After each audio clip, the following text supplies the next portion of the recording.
Hola, bueno, esta charla la presenté en el Congreso de FASGO en octubre del 2022, que plantea puntualmente en qué me ayudan los métodos complementarios de diagnóstico en la evaluación de las disfunciones del piso pélvico. Le quería compartir esta caricatura que me dio el doctor Carlos Arzotti. Me parece muy interesante para realmente ser lo más objetivo posible y saber dónde estamos trabajando. Como representa este dibujo en una pequeña superficie.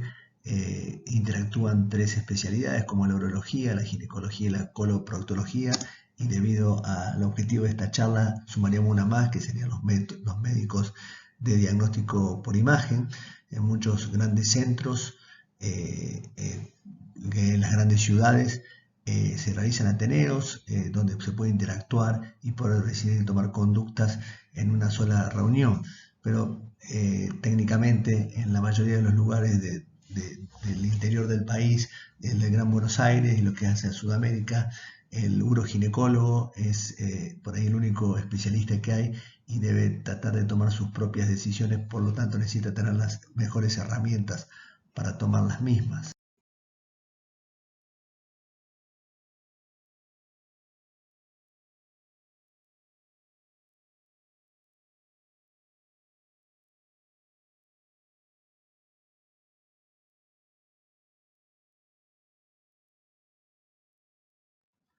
No hay conflicto de interés, obviamente, pero quería basarme en que esta presentación está hecha con información de diferentes organismos a nivel mundial, muy serios en lo que hace a los niveles de recomendación y los niveles de evidencia, y también en la interacción que sostuve con diferentes expertos a nivel nacional para ver su opinión sobre la utilización de los mismos.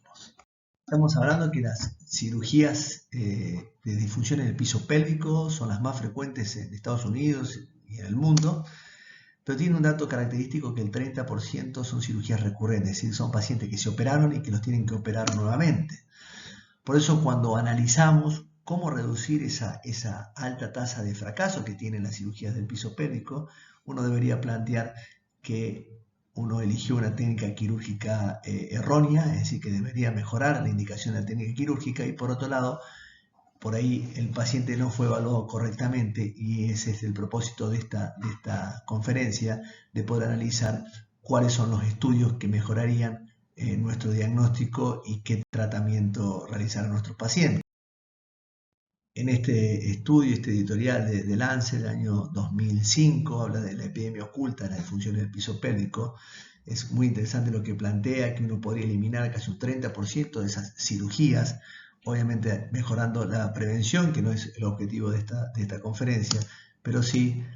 mejorando el tratamiento, es decir, evaluando mejor a nuestros pacientes, mejorando nuestra técnica quirúrgica, así puede disminuir casi un 30% de esas reoperaciones por recurrencia. En esta guía clínica del NICE, que son las guías que tienen mucha evidencia, que son muy bien analizadas, pone a sus médicos de que uno no necesitaría realizar estudios de rutina, de imágenes, en pacientes que tienen prolapsos, disfunciones del piso pélvico en la evaluación inicial. Nos preguntamos a qué pacientes deberíamos hacer estos estudios, y se recomienda que las evaluaciones funcionales e imagenológicas deberían ser tenidas en cuenta cuando los síntomas no encajan, es decir, cuando el examen clínico, el interrogatorio, es decir, lo que manifiesta el paciente, nos lleva a pensar que algo nos está faltando, y uno ahí sí ponerse a pensar de pedir estudios. A pesar de que los trastornos del piso pélvico son multicompartimentales, son dinámicos, en esta división entre diferentes compartimientos, uno plantea que en el compartimento anterior uno debería evaluar estudios complementarios en los casos de disfunciones del compartimento anterior, como cistoceles o la hipermolioletral, a través de la urodinamia o a través del ultrasonido. En el compartimento medio, la evidencia dice que los estudios de diagnóstico de realidad no aportarían ninguna información, y donde sí está comprobado que se aporta muchísimo es en las evaluaciones del compartimiento posterior, especialmente en los pacientes que presentan síntomas agregados de incontinencia fecal o de síndrome obstructivo defecatorio. Entonces, ¿qué es lo que me pregunto? ¿Qué es lo que estoy buscando? En esos pacientes que tienen prolapso de órganos pélvicos, los estudios de imagen nos aportarían si existe presencia de un enterocele, de un simbocele, de una incontinencia de orina oculta, la presencia de incontinencia fecal que uno debería evaluar en caso de que el paciente lo refiera, o como lo dije previamente, en la defecación obstructiva. Los estudios complementarios, siguen estudios funcionales y anatómicos, como sabemos que el piso pélvico es una estructura anatomofuncional, deberíamos solicitar esos estudios que uno los puede evaluar dinámicamente. Existen varios de esos estudios que ven imágenes y que uno los puede hacer en forma funcional, como la resonancia magnética, la videodefecografía, las ecografías funcionales y estudios funcionales propiamente dicho, como es la urodinamia y la audiometría. Entonces, cuando evalúo en qué me aporta la urodinamia en mi toma de decisiones, uno evalúa a la paciente que tiene incontinencia de orina de esfuerzo y se plantea si la urodinamia puede predecir la severidad de la misma. Existen muchos estudios como el Sister Trial, el Thomas Trial o el Value Trial que comparaban pacientes que tenían incontinencia de orina que iban a ser tratados con operación de Butch versus implantes suburetrales retropúbicos o transobturadores, ya sea con utilización de mallas o con la utilización de tejidos autólogos, y lo que vieron que cuando los comparaban con el examen clínico no eran inferiores, que el punto de presión abdominal no impactaba en los resultados quirúrgicos y que tampoco se correlacionaba con los índices de movilidad. A pesar de eso, un porcentaje más o menos entre el 1 y el 2% había suspendido la cirugía y otro 5% cambió la técnica con los resultados de la urodinamia, según lo que dicen las guías del INAES del año 2019. Y muchos cirujanos, en el cual me incluyo, utilizamos estos resultados de urodinamia para guiar sus decisiones quirúrgicas. Por eso el comité recomienda que uno informe a los pacientes de que es difícil predecir quién va a desarrollar dificultad miccional después de la cirugía, ya sea colocándole un implante retropúbico o transobturador, y a pesar de que le hemos hecho la urodinamia, uno no puede, ¿no es cierto?, saber objetivamente quiénes son los que los van a recurrir. Ya es diferente en la evaluación del prolapso pélvico avanzado, ya que existen ya recomendaciones tipo C de la mayoría de las guías que hablan que entre un 11 y un 20% de las mujeres continentes que se someten a reparaciones vaginales para un prolapso avanzado pueden desarrollar incontinencia después de la reparación quirúrgica, que el uso de la técnica de reducción, ya sea de prolapso reducido en la urodinamia o en el examen clínico, revela una incidencia que puede ser hasta un 80% de pacientes que tienen incontinencia prolapso reducido pero que no lo tenían previo a la misma, y que hay un 13% de esos pacientes que tienen rectocele de tercer grado, donde el compartimento anterior se apoya sobre el posterior, y que cuando uno presiona el compartimento posterior y le solicita al paciente Valsalva, va a poder constatar la incontinencia de orina al reducir ese prolapso posterior, y que hay hasta un 26% de pacientes con incontinencia oculta luego de solucionarle un defecto anterior a través de una plástica vaginal. Esta herramienta me pareció interesante, esta es de la Cleveland Clinic, está en varias guías clínicas, son calculadores de riesgo, donde uno evalúa qué pacientes podrían tener recidivas de incontinencias de orina en los siguientes 12 meses de ser operadas con la colocación de implantes. Uno coloca ciertas variables del examen físico, de la urodinamia, de sus antecedentes del paciente, y a través de este calculador te plantea de que si ese mismo paciente uno le coloca un TBT tendría un riesgo de recidivas de un 26%, mientras que si le coloco un TOT de un 10% más, es decir, de un 36%, pero también las tasas de complicaciones van a ser mayores en el TBT que en el TOT. Esta herramienta está buena para poder utilizarla en el consentimiento informado, en el asesoramiento prequirúrgico, para que el paciente sepa a qué se enfrenta en una de estas cirugías.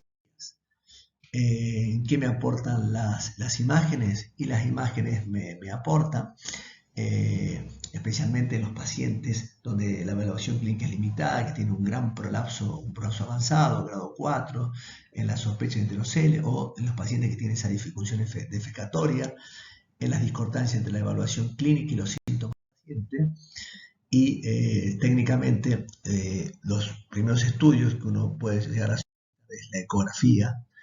que lo importante que tiene es que está disponible en cualquier entorno clínico, ya sea en grandes hospitales o en hospitales de la comunidad, y tiene estas ventajas: que hay ausencia de radiación, es relativamente fácil su uso, es decir, cualquier ecografista que se tiene que tener obviamente y conocer la anatomía funcional del piso pélvico, pero es fácil de utilizar, no causa molestias, es rentable y se hace en un tiempo relativamente corto. Y ¿no es cierto? ¿Qué quisiera yo evaluar cuando pido un ultrasonido? Y lo que uno evalúa es el residuo postmisionar, pacientes que pueden tener algún tipo de complicación luego de la colocación de prótesis, y cuando evaluamos los diferentes niveles de hipermemoria uretral, o que sospechamos que haya funneling o trastornos del cuello vesical. Estas guías hablan de que el ultrasonido no es recomendado en la evaluación primaria, es decir, un paciente que consulta por incontinencia o disfunción del piso pélvico, no haría falta pedirle de primera línea estos estudios, pero sí lo plantea de que nuestros pacientes que tienen disfunciones recurrentes o que existe una sospecha de ser un caso más complejo, ahí sí el ultrasonido sería una opción. Residuo vesical se puede medir normalmente, el gold standard es la cateterización, pero es un método invasivo, puede molestar, y por eso lo utilizamos muchas veces a través de la ecografía. Hay diferentes formas de medirlo, la mayoría de las coinciden en una concordancia de más del 90% entre las diferentes formas, y se ve que ese residuo postmisional tiene una incidencia mayor en pacientes con vejiga hiperactiva, que tengan incontinencia de orina de esfuerzo, o que tienen prolapsos mayores a grado 2. Un 4% de diferentes estudios hablan que solamente un 4% de la población tiene esos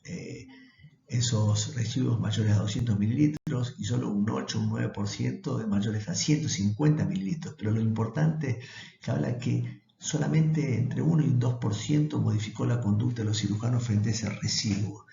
¿En qué realmente nos a servir y plantearlo? Es en sospecharlo en esos pacientes que tienen grandes prolapsos, y uno sospechar que puede haber algún tipo de alteración, ¿no es cierto?, de residuo, y que ese residuo nos lleve a una hidronefrosis. Por eso se habla de que un 30% de los pacientes, no se habla, está confirmado, que tienen prolapsos severos, pueden tener una hidronefrosis, y es interesante saberlo antes de la cirugía, porque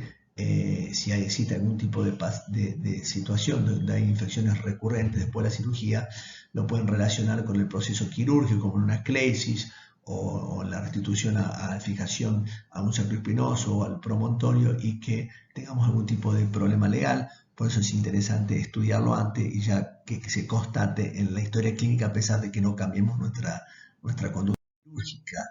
El funneling, que existen muchísimos trabajos que hablan de que hay una asociación entre el funneling, que es esa apertura y esa dilatación de la uretra proximal al cuello.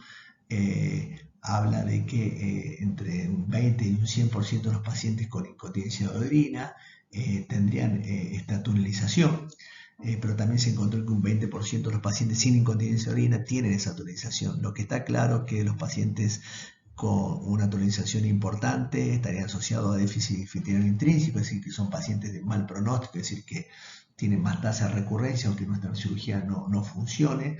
Y también se vio de que esos pacientes que tienen una tunelización, la mayoría de los pacientes después de la cirugía de colocación de un sling, ya sea retro o suburetral, solucionan esa tunelización, pero los que en forma inmediata o a largo plazo persiste esa tunelización son los pacientes que tienen más riesgo de tener recidivas o recurrencias, especialmente en los cuales la tunelización tiene más del 50% de la longitud de la uretra. Está muy bueno utilizarlo en la evaluación de los implantes protésicos, especialmente en las complicaciones. Acá se puede ver un implante, la malla es muy hiperecogénica, se lo ve en forma intravesical o dentro de la luz uretral. Si para evaluar a un paciente en el postquirúrgico, si uno quisiera ver la malla bien colocada, se puede decir que tendría que estar entre 3 y 5 milímetros de la luz uretral, y que cuando la malla está muy cerca, es decir, menos de 3 milímetros, tiene mayores tasas de aumento residuo y de infecciones recurrentes, o si está muy pegada al cuello, de tener, digamos, urgencia de novo. Si en la evaluación funcional con Valsalva se ve ese famoso kinking uretral, que se acoda la uretra, pero eso está presente en casi el 80% de los pacientes con implantes retropúbicos, y entre un 30-40% de los trazos obturadores, algo funcional, no es que sea una complicación, a no ser que esté muy pegada a la uretra y produzca aumento del residuo postmiccional. El compartimiento posterior, ahí sí los estudios creo que aportan muchísimo, especialmente los pacientes que en el interrogatorio, uno a través de diferentes cuestionarios, le pregunta qué tipo de alteraciones de su evacuación rectal tienen. La ecografía transanal es el gold estándar para la evaluación de la incontinencia anal. Tiene casi una sensibilidad de más del 80% para detectar desgarros del esfínter anal, especialmente si evaluamos los desgarros del esfínter interno o el externo. Y obviamente, si está indemne, uno también podría plantear que podría tener otro tipo de lesiones de nervios pélvicos o alteraciones de la compliance rectal, y ya derivarlo a un especialista con un diagnóstico no definitivo, pero cercano. Lo importante es que si ese paciente nos refiere en el interrogatorio que tiene alteraciones en la evacuación, ya sea exceso de esfuerzo, dependencia de laxantes, periodos prolongados en el baño, digitalización rectal, vaginal, o que se utilizan las manos como soporte para poder defecar, y que obviamente tiene una gran pérdida en la calidad de vida, los pacientes, sí uno debería pedirle estos estudios de imágenes, que principalmente son la resonancia magnética y la videodefecografía. Tanto la resonancia como la defecografía nos aportan mucho en la evaluación dinámica del piso pelviano. Vamos a hablar más de la resonancia, ya que la defecografía es un estudio que por múltiples situaciones no está al alcance de todos, pero sí la resonancia magnética existe en la mayoría de los lugares y es relativamente sencilla de realizarlo, mientras la defecografía, por no tener técnicos entrenados o no ser rentable, la verdad es que en la mayoría de los lugares no se realiza, y es, digamos, reemplazada por la resonancia magnética dinámica. En este estudio, que evalúa el valor agregado de la resonancia magnética en la evaluación de las disfunciones pélvicas, se pudo observar que en los pacientes que tenían un rectocele uno podía encontrar en la diferencia entre el examen físico y la utilización de resonancia alteraciones multicompartimentales. Es decir, que en el examen físico era un rectocele común, y cuando se le hacía la resonancia se agregaba defectos de otros compartimientos, o que ese compartimento posterior aparte venía un sigmocele o un enterocele, o pacientes que pueden llegar hasta una intususcepción. Por eso detectó patología adicional en un 63% de los pacientes, confirmándolo en un 19% y modificando el diagnóstico en un 17%. Como les planteaba, utilizando esta línea que va del borde inferior del pubis al coxis, uno puede hacer ese diagnóstico que en el examen físico uno puede verlo, como les decía, intususcepción, sigmoide, síndrome del perineo descendente, que son todas que llevan a un síndrome obstructivo defecatorio. En este estudio del año 2022 comparaban, ¿no es cierto?, el valor de la defecografía y la resonancia magnética dinámica, comparando con el examen físico y la anamnesis, y se vio un dato bastante interesante de que, ya sea con la utilización de uno o con el otro, con ambos, había cambios en las conductas quirúrgicas que iban de entre un 30 a un 50% en la toma de decisiones. Por lo tanto, realmente es un elemento muy... Acá sí, el test de punción del balón, que es un test muy importante, que es obviamente muy barato y que lo puede realizar cualquiera, y que la verdad tiene un valor agregado porque sí nos lleva a tomar diferentes tipos de conducta. Ese paciente que refiere realmente que tiene trastornos obstructivos con un preservativo, insuflándolo con más de 50, entre 50 y 100 mililitros, se va a hacer en consultorio con un K33 o un K30, uno lo insufla, lo cierra, lo hace pasar al paciente al baño, puede estar preparado o no, y lo importante es que ese paciente que te expulsa el balón en 1 o 2 minutos, está defendiendo las diferentes guías clínicas, uno al expulsarlo plantea que no tiene una obstrucción evidente y que podría tomar, ¿no es cierto?, una conducta quirúrgica, mientras que si no lo puede expulsar, a ese paciente hay que complementarlo con otros estudios y quizás derivarlo a un centro de mayor experiencia para que le pueda solucionar el problema. Lo importante es que este test tiene un valor predictivo alto, más de un 90%, 97%, y una alta sensibilidad, y realmente nos sirve para la toma de conducta. Bien, ¿qué dice la Cochrane? Que obviamente la ecografía es el estudio porque hace costo y sensibilidad y demás para las evaluaciones, las disfunciones del compartimiento posterior, ya sea de la presencia de trastornos como el heterocele, la intususcepción, el descenso del piso pélvico, pero que se utiliza, ¿no es cierto?, por su costo, pero en nuestra realidad la resonancia magnética presenta los mismos resultados. Y se plantea esto que una prueba positiva confirma el diagnóstico de estas disfunciones y una prueba negativa por excluir el diagnóstico de anismos, que es esa disinergia que ocurre entre el esfínter, la falta de relajación del esfínter anal y los músculos perineales. Y técnicamente también uno plantea de que estos síndromes obstructivos crónicos de constipación, se podría hablar entre un 10 y un 20% de los pacientes pueden tenerlo, y un 20% de esos pueden presentar este diagnóstico de anismo, que obviamente si se presenta ya deberíamos derivarlo a un centro que se dedique pura y exclusivamente, ya que es un trastorno bastante complejo. Bueno, las indicaciones, las recurrencias de la cirugía, donde existen, digamos,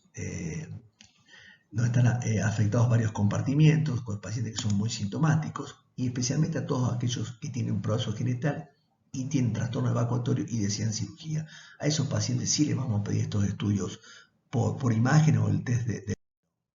Y como conclusión, las pruebas de imagen cumplirán una función cuando la evaluación clínica inicial es incompleta, que no es concluyente, cuando hay hallazgos que son discordantes con los síntomas de los pacientes.